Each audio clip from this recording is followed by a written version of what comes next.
주님께서 여러분과 함께 또한 사제의 영과 함께 마루코가 전한 거룩한 복음입니다. 주님 영광 받으소서. 그때 제자들이 빵을 가져오는 것을 잊어버려 그들이 가진 빵이 배 안에는 한 개밖에 없었다.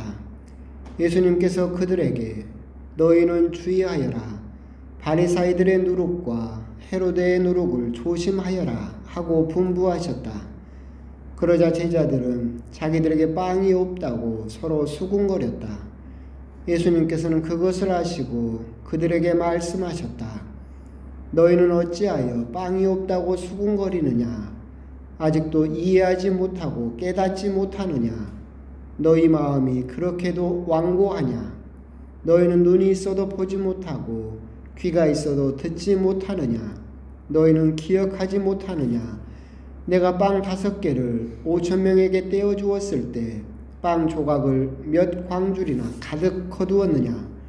그들이 12입니다 하고 대답하였다. 빵 7개를 4,000명에게 떼어 주었을 때는 빵 조각을 몇 바구니나 가득 거두었느냐? 그들이 7입니다 하고 대답하자 예수님께서 그들에게 말씀하셨다. 너희는 아직도 깨닫지 못하느냐? 주님의 말씀입니다.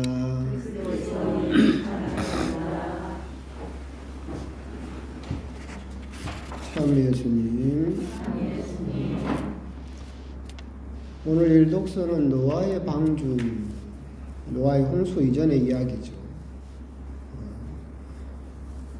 그런데 하느님께서는 노아에게 홍수 이전에 배를 만들어라 라고 하신 것이 아니라 방주를 만들어라 라고 하셨어요. 배하고 방주하고 차이점이 뭘까요?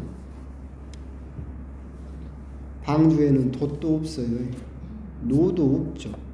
그럼 방주의 처분은 오직 누구에게 달렸어요? 하느님에게 달렸죠.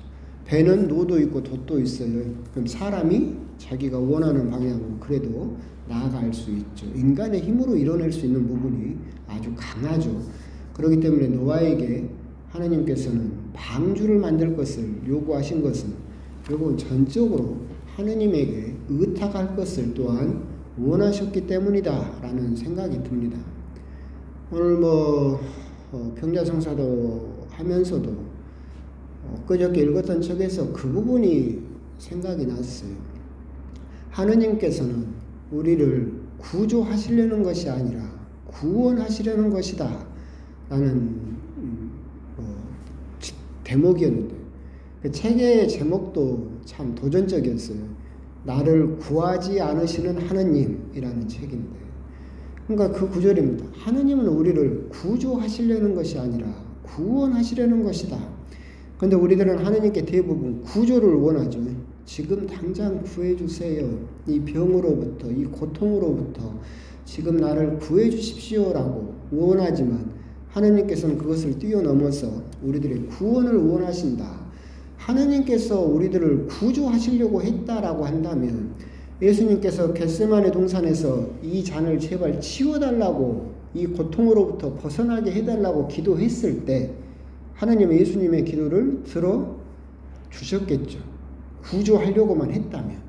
그런데 하느님께서는 구조하는 것이 아니라 구원을 원하시는 분이기 때문에 예수님의 고통과 죽음까지도 고스란히 다 허락하시고 그 뒤에 비로소 부활이라는 구원을 가져오신 분이다라는 그런 설명이겠습니다. 우리 역시도 생각을 해보면 당장 눈앞에 어떤 그런 슬픔이라든가 고통 앞에서 이걸 당장 해결해 주기를 원하는 그런 청이라든가 기도도 많고 그게 당장 필요하기 때문에 그렇게 기도하지만 하느님께서 그런 구조가 우리 구원에 필요하다라고 한다면 구조해 주시겠죠. 그런데 또 그 구조가 목표가 아니라 하느님께서는 더 큰 우리의 구원을 목표로 하신다라고 하는 것, 그런 부분에서 또 우리가 조금 더 이해를 해야 되지 않을까. 착한 사람들이 받는 고통, 선하게 받는 사람들의 고통을 보면서 우리들은 그걸 어떻게 해석해야 될까라는 부분에 우리들은 항상 그 막혀버리게 되는데, 여러 가지 해석을 할 때 또한 그런 부분에서 우리가 또 그렇게 받아들일 수 있지 않을까, 그런 생각이 들어서 잠깐 복음 전에 말씀을 드렸습니다. 오늘 복음을 보게 되면 빵에 대한 말씀이죠. 근데 빵은 핵심이 아니에요. 예수님이 하시고자 하셨던 말씀은 빵의 기적 다음에 바리사이들의 누룩과 헤로데의 누룩을 조심하여라 라는 말씀이 핵심인데, 이 제자들은 배에 빵이 하나밖에 없었고 누룩 말씀을 하시니까 빵이 없다 라는 지금 당장의 그런 현실적인 그런 걱정에 사로잡혀 버린 거죠. 당장 예수님께서 2번이나 확인하셨던 것처럼 빵 5개로 5,000명이나 먹이고도 12광주리가 남았고, 빵 7개로 4,000명을 먹이고도 몇 바구니? 7바구니가 남았습니다. 그 기적을 두 눈으로 보고도 지금 배가 빵 하나 있다라고 하는 그런 현실에 좌절하고 있는 또 그런 제자들의 모습에 예수님께서 어떻게 보면 다시 한번 깨우쳐 주시는 그런 말씀이기도 하죠. 하지만 오늘 복음의 핵심은 예수님께서 하시고자 하셨던 말씀 앞부분이죠. 너희는 주의하여라. 바리사이들의 누룩과 헤로데의 누룩을 조심하여라. 바리사이들의 누룩은 위선의 누룩이죠. 그렇죠? 다른 사람으로부터 칭찬을 받고자 하는, 다른 사람으로부터 인정을 받고자 하는, 거짓을 진짜인 것처럼 꾸며내는 위선의 누룩입니다. 헤로데의 누룩은 돈과 권력의 누룩이죠.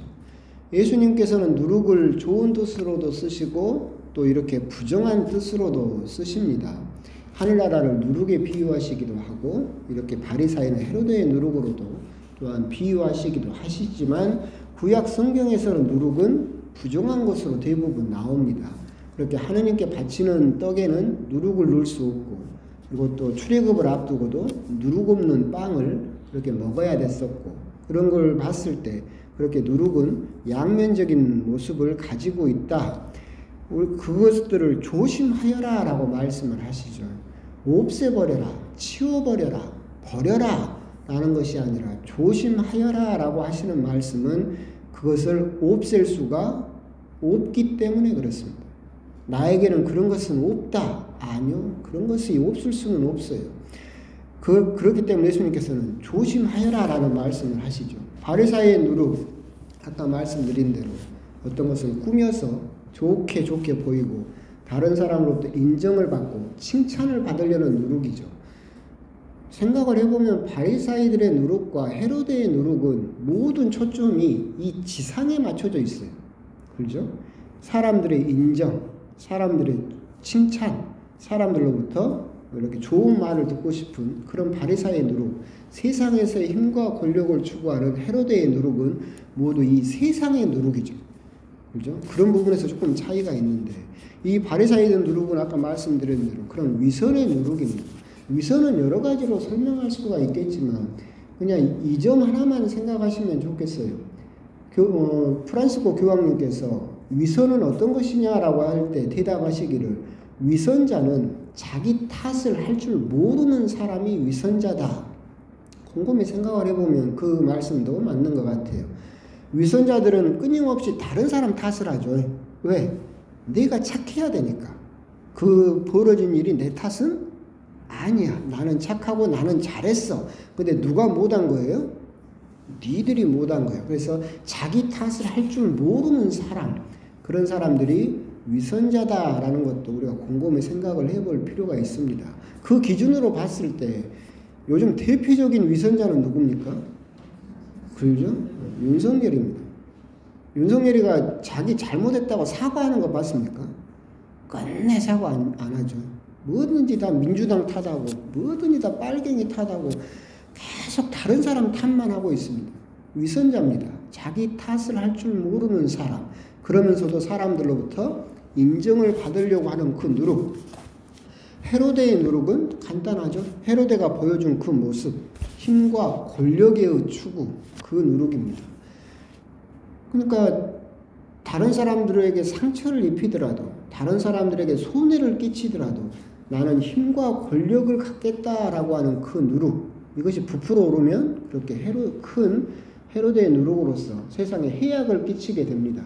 또 생각을 해봅시다. 그럼 지금 현재 헤로데의 누룩으로 가득 찬 사람, 힘과 권력으로 그 욕망으로 가득 찬 사람은 누굽니까? 또 윤석열이죠. 뭐 여러 사람 또 있어요. 사실은 최순실도 있고 이명박도 있고 여러 사람 있는데 지금 당장 떠오르는 사람은 또 윤석열이밖에 떠오르지 않는다. 그렇게 따지면 윤석열은 참 이관왕입니다. 누룩이 두 가지가 다 들었어요. 그런 것들을 조심하여라. 이 누룩이 보게 되면 우리들은 저거 나쁜 거, 위선적인 거, 돈과 권력만 추구하는 나쁜 것이라고 생각을 하면서 나는 절대 그런 거 없어요. 나는 그런 거 버린 지 오래요. 그렇게 될 수가 없다. 그럴 수 있었으면 예수님께서는 치워버려라, 없애버려라 라고 말씀을 하셨겠지만 조심하여라 라고 하는 것은 누룩은 여러분들이 지금 봐도 살아있는 것처럼 보여요? 죽은 것처럼 보여요? 죽은 것처럼 보이죠. 딱딱해가지고 굳어져 있어가지고 이거에서 어떻게 우리 눈으로 봤을 때는 살아있는 것처럼 보이지 않아요. 근데 이 누룩에 적정한 온도가 가해지고 적정한 습도가 가해지면 어떻게 됩니까? 확 부풀어 오르죠. 죽은 것처럼 보이지만 조건만 맞으면 금세 빵 전체를 다 부풀어 오르게 만들 수 있다. 나는 없어요가 아니에요. 우리들은 그냥 죽은 것처럼 보여서 나는 그런 욕심이나 그런 욕망이 없는 것처럼 보일 뿐이지만 우리 역시도 어떤 상황이 딱 맞는 그런 온도, 적정한 습도가 지워주는 순간 우리 역시도 똑같이 그렇게 바리사이들처럼 헤로데처럼 부풀어 오를 수 있다. 그렇기 때문에 예수님께서는 조심하여라 라고 말씀을 하시는 겁니다. 우리들이 TV를 보게 되면 무슨 이단, 사이비 종교에 빠지는 사람들, 어디 가서 사기당하는 사람들, 어느 정도로 사기를 당하냐 우리가 생각하면 상식적으로 이해가 안 되잖아요. 세계에서 전 세계 부자들 중에 한 명인 그 테슬라 주인이 누굽니까? 앨런 머스크. 머스크가 문자로 자기한테 5천만 원을 빌려달라고 했대요. 진짜로 우리나라에서. 그래서 5천만 원을 빌려줬대요. 전 세계에서 수백 조를 가지고 있는 사람이 나한테 5천만 원 빌려달라고 했대. 그래서 이 사람하고 친해지려고 진짜로 돈을 보냈대요. 얼마나 멍청해요. 여러분 같으면 속겠어요? 안 속을 것 같죠? 그게 누룩이라는 거예요. 그 사람 안에 죽은 것처럼 보였던 그 욕망, 앨런 머스크하고 친해져서 나도 부자가 되고 싶다는 그 욕망이 우리가 보기엔 사기인 것 같지만 물과 습도가 쥐어주는 순간 확 붙잡혀서 부풀어 오르게 되는 거죠. 사이비 종교에 빠지는 사람들도 저는 이단에 빠질까라고 하지만 그렇게 쉽게 생각할 수 없어요.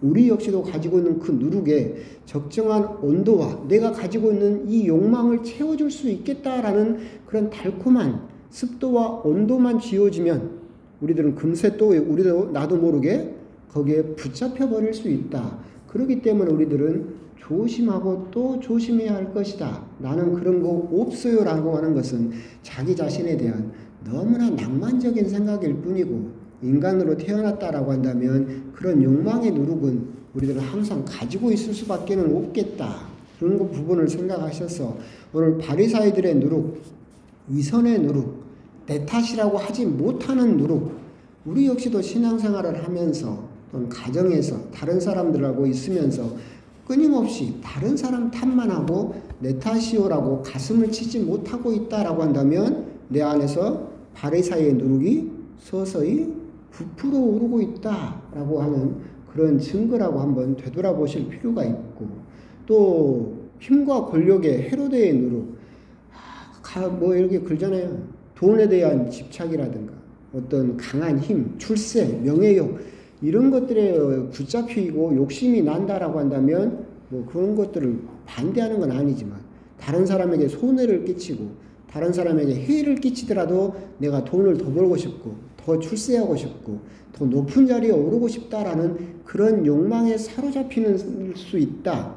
그런 것들이 서서히 내 안에서 기어 나오기 시작하면 내 안에 있는 죽어 있는 것처럼 보였던 헤로데의 누룩이 서서히 부풀어 오르고 있다라고 하는 거. 그런 부분을 우리들이 한번 곰곰이 생각을 해보실 필요가 있어요. 실제로 우리나라에서 벌어졌던 일인데 금은방이었어요. 주인이 서서 보고 있는데 어떤 남자가 뚝뚝뚝 들어오더니 저기 있는 그 금 거북이 그걸 딱 짚고 나가더래. 주인이 보고 있는데 그래서 잡았지. 하도 어이가 없잖아. 그래서 물어봤대요, 경찰이. 아니 주변에 CCTV도 있고 주인도 뻔히 보고 있었는데 어떻게 그걸 집어들고 올 생각을 했느냐. 그 사람 대답하기에 그때는 그것만 보였대요. 그 사람은 그 안에서 그 헤로데인 누룩이 부풀어 올라서 완전히 눈과 귀를 다 막아버린 거죠. 금은방에서 뭐만 보인 거예요? 금 거북이만 보인 거예요. 옆에 사람이고 뭐가 아무것도 안 보이고 오직 그것만 보이니까 가서 집어가지고 나오는 그런 어리석음을 저지르는 것이 바로 우리들 인간들이다라고 하는 거. 우리 역시 장담하지 말고 그런 누룩들을 매일 기도하시면서 조심하고 또 조심해야 한다라고 하는 거.